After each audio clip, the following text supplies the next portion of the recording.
Good day, everyone.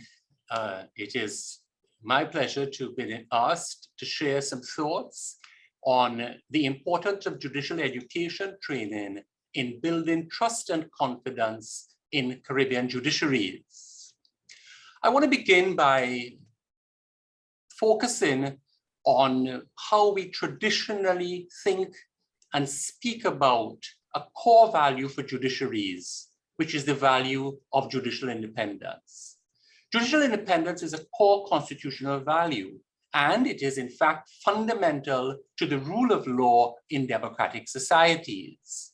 The idea that courts are the guardians of the Constitution permeates the discourse in this area.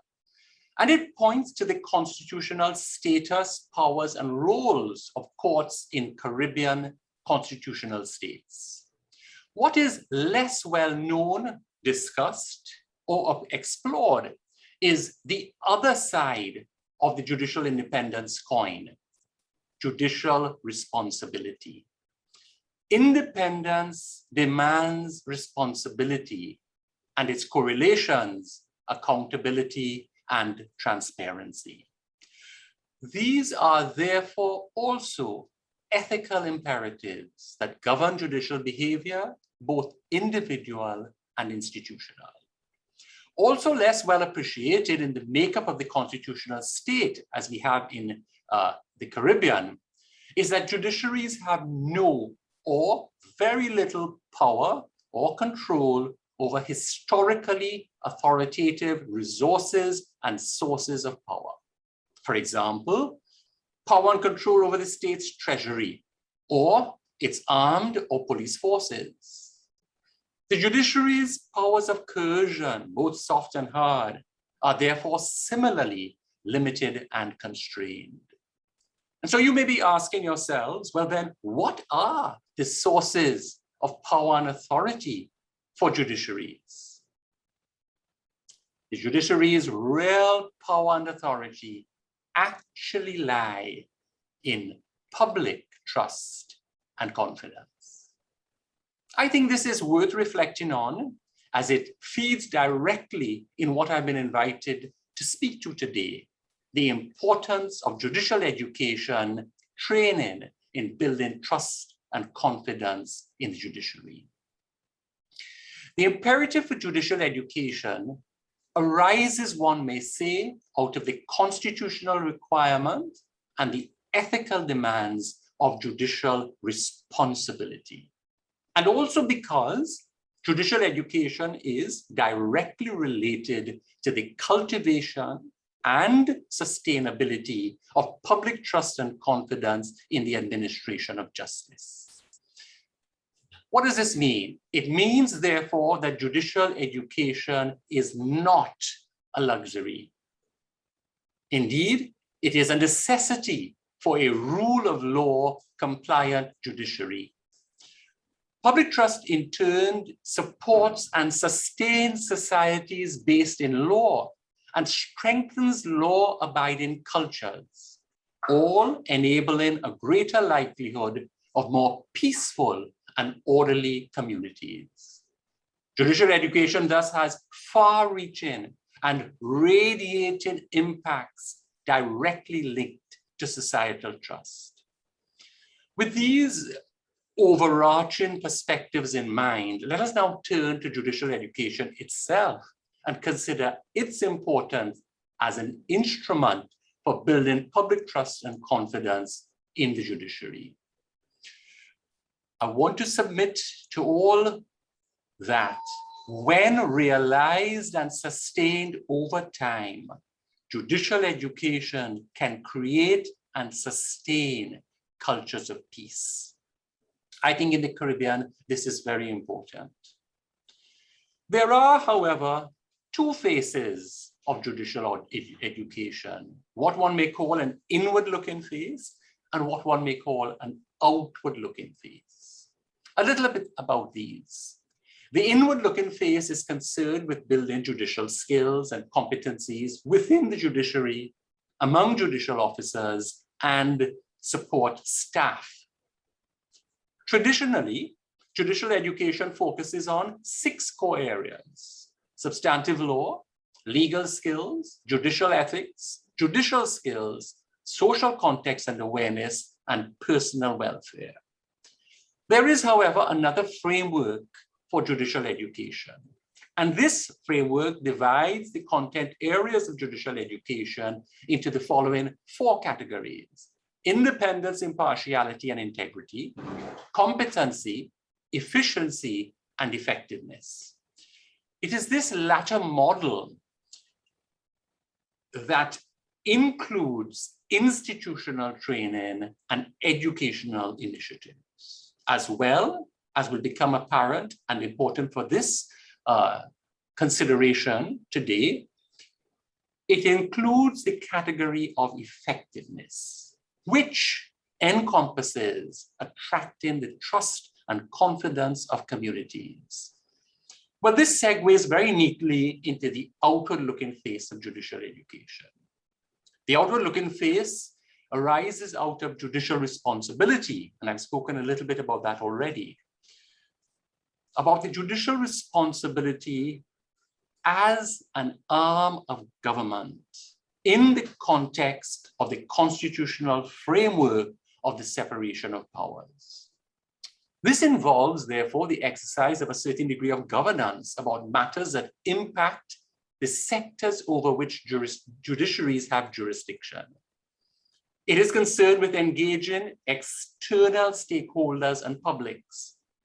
And this engagement includes judicial outreach. Indeed, it is into this category that public outreach judicial education programs and initiatives fall.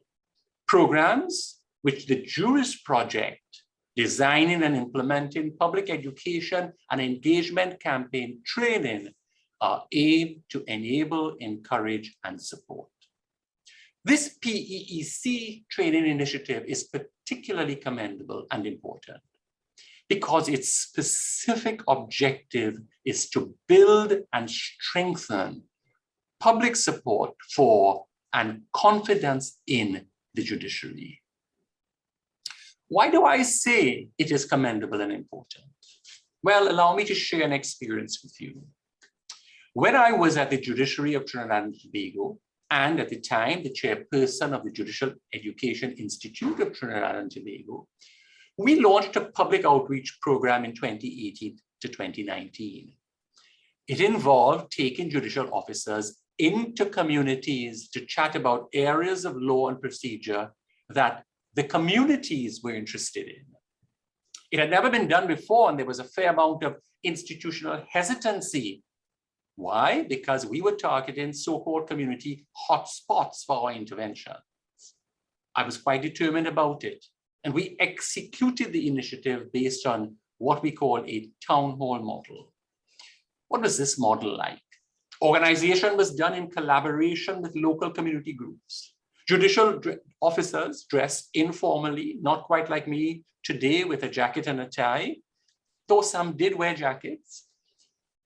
Dressed informally, judicial officers seated at the same level as participants and in close contact with them spoke about areas that they wanted to address, areas that they were interested in. There was ample provision made for questions and dialogue. And we provided some water and modest snacks. The responses, I can report, were amazing. Locations were filled. Participants engaged in respectful yet forthright conversations. Judicial officers responded honestly and frankly. There was an atmosphere, a felt sense of professional intimacy and integrity. And I would say that in the end, just through the dialogical process that was used, increased levels of trust and confidence were generated. Why do I say this? Why do I say that just through this dialogical method, just through this engagement, public trust and confidence was generated? Because in part of the immediate feedback we received while there, participants expressed disbelief and delight. Disbelief that judicial officers would condescend to speak to them. And their deep appreciation the judicial officers chose to do so. Indeed, when the formal proceedings were over, what was so refreshing and confirmatory was to see and experience judicial officers and participants, hitherto complete strangers, in these hotspot areas, chatting and engaged in animated discussions about the matters raised during the sessions. It seems to me, therefore, that it is for judiciaries themselves to take on the responsibilities of building public trust and confidence in the administration of justice. The other arms of state, quite simply, do not undertake this. That is the reality. Indeed, often, instead, and maybe regrettably so, there are tensions among the arms of state. Yes, public trust and confidence is achieved by targeting, aspiring towards and meeting all of the institutional and professional and performance standards of excellence that are set internationally and regionally and locally for courts and judicial officers, of course. But public trust and confidence is also achieved when judiciaries proactively engage the public in education and outreach initiatives. This much I am convinced of, grounded in my own tried and tested experiences.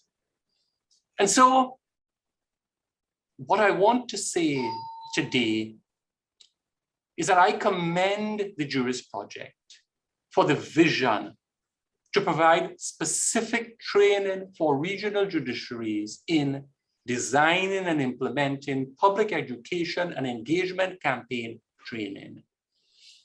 May this project bear its intended fruit now and in the long term. Caribbean societies can surely benefit from increased levels of public trust and confidence in our judiciaries. I thank you all for your attention, and I thank the JURIST project for the opportunity to share these thoughts with you on this most important topic of building and sustaining public trust and confidence in Caribbean judiciaries through educational and outreach initiatives. I thank you all.